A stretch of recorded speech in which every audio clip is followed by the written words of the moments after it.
All right, let's get those engines revved up because today we are diving headfirst into the nitty-gritty of what makes dirt biking so awesome.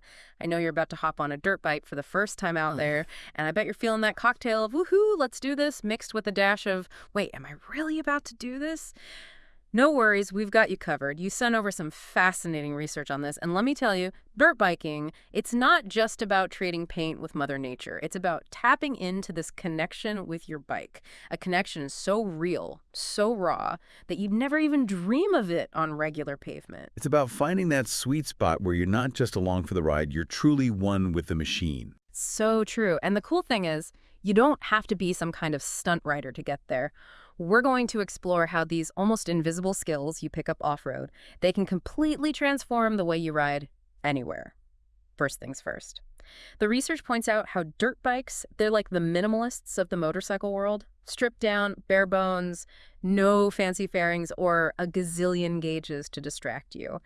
It's almost like, that's a good analogy. It's like the difference between a Swiss Army knife and lugging around a whole toolbox, wouldn't you say? You're right there. It's about you, the bike, and the dirt. And that's where the magic happens. And because of that raw simplicity, it forces you to become so much more aware of everything around you, every tiny shift in your weight, every single change in the terrain, you feel it all times 10. Because there's no visual clutter to steal your attention. It's like the article says, you're not just seeing the terrain, you're feeling it. Through the handlebars, the foot pegs, even your backside. Exactly. It's like the difference between, let's say, driving a car and piloting a plane. Yeah. In a car, you're focused on the road, maybe checking your speed. But in a plane, you're feeling the response in every single control. Dirt biking, it's way more like flying than driving, if you ask me. You're saying that by riding something so bare bones, it actually makes you a more aware, a more skilled rider overall? Absolutely. And it goes even deeper. The research calls it information overload, but in a good way. Okay, I'm listening. It's about how every little thing you do, from turning the handlebars to shifting your weight, even using the clutch, it sends this constant stream of data back to your brain about traction, about slipping, about the bike's limits. So it's like, instead of being overwhelmed by all that feedback, your brain actually learns to use it to become a better rider. Precisely. That's pretty amazing when you think about it. Imagine trying to learn a brand new language. At first, it's just a jumble of sounds, right? Totally. But with practice, you start picking out words, then phrases. And eventually, you're practically fluent. You understand all the nuances. So you're saying dirt biking is like becoming fluent in the language of motorcycle control. That's a great way to put it. It's about developing that instinct, that sixth sense for how the bike will react in any situation. And that, my friend, is a superpower, whether you're navigating rush hour traffic or carving through a canyon road. Okay, so we've established that dirt bikes are like the sensory overload champions of the motorcycle world. But the article throws us a bit of a curveball here.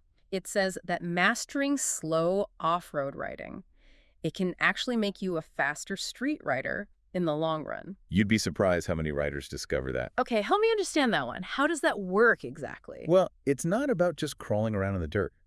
It's about recognizing that when you're off-road, riding at slower speeds, it forces you to become incredibly precise with every input you make. You have to think a step ahead, read the terrain, anticipate how the bike will react to every bump, every rut, every little incline. So it's like instead of just going fast, it's more about, I don't know, finesse, like the difference between someone who just stomps on the gas pedal and someone who can really, truly handle a car. Now you're getting it. It's more about control than just speed. Exactly. You're not just along for the ride, you know? You're actively managing the bike's balance, its momentum. And that translates directly to smoother, more confident riding on the street, even when you crank up the speed. So all that slow speed maneuvering off-road, it's like, training wheels for my brain, getting me ready to react faster and smoother when I'm back on the street. Think of it more like becoming a motorcycle ninja. Okay, that sounds way cooler than training wheels. Quiet, in control, able to handle any situation with precision, with grace. I like the sound of that. And speaking of handling the unexpected, the article makes another interesting point. It talks about how dirt bikes are actually designed to take a tumble. And they can handle it. Which is a good thing, considering I'm probably going to drop it a few dozen so. times out there. You and every other dirt biker out there. So that's part of the learning curve. It's all part of the process. Yeah. You know, this isn't about throwing caution to the wind. It's about exploring your limits.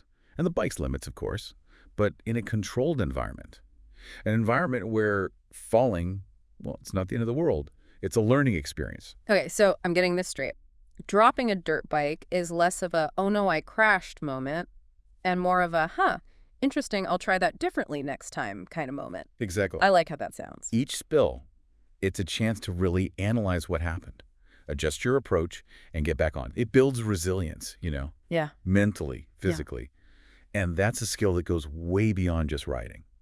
I appreciate you saying that Yeah. because if I'm being honest, even the thought of like intentionally dropping a perfectly good motorcycle, it makes me a little nervous. It's natural to feel that way. But it's about expanding my comfort zone. It's all about expanding that comfort zone, little by little, not about shattering it on day one. Okay, that makes me feel a bit better. So we've covered awareness, being in control, and the freedom to, experiment a little. What else does the article highlight as a benefit of dirt biking? All right, let's talk traction. Because whether you're on dirt or pavement, that's what keeps the rubber side down, right? Couldn't agree more. And this is where things get really interesting. The article says dirt biking isn't just about riding on loose surfaces, it's about learning how to actually create grip where it seems like there is none. Okay, now I know you're not suggesting we sprinkle magic dust out there. How do you actually, create traction out of dirt?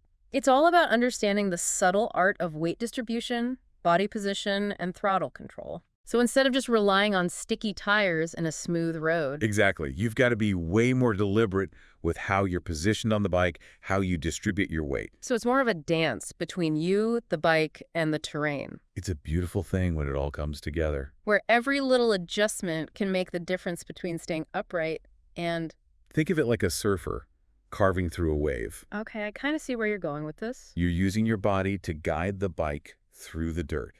Find those pockets of grip. So I'm basically using my body like a counterweight to steer. You got it. That's wild. The article even talks about using your body weight almost like a counterbalance, shifting it to maintain traction when you're cornering or going over obstacles. Okay, so now help me connect the dots here. How does this translate to riding on the street? Think about it. Those skills you develop, they become incredibly valuable when conditions aren't perfect.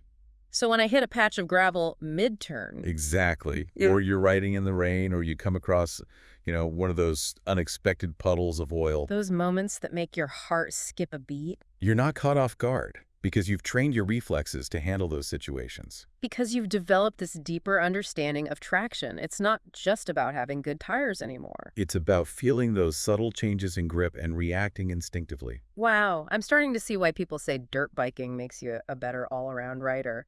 We've got heightened awareness, refined throttle control, body awareness. And don't forget the importance of pushing your limits, but in a controlled environment, That's right, those controlled crashes. learning to fail safely. It's a powerful lesson, not just for motorcycling, but for life in general. I love that. So for our listener out there who's about to embark on their own dirt biking adventure, any final words of wisdom to send them off with a burst of confidence? I think the biggest takeaway here is this. How do you think these skills will change your whole approach to riding, even if you never plan to race or spend all your time off-road? That's a great question, because sometimes it's the most unexpected experiences, the ones that push us outside our comfort zones. Those are the experiences that really change how we see things. Well, on that note, I think we'll let you go explore the dirt, discover a whole new level of riding mastery. Good luck out there, and most importantly, have fun.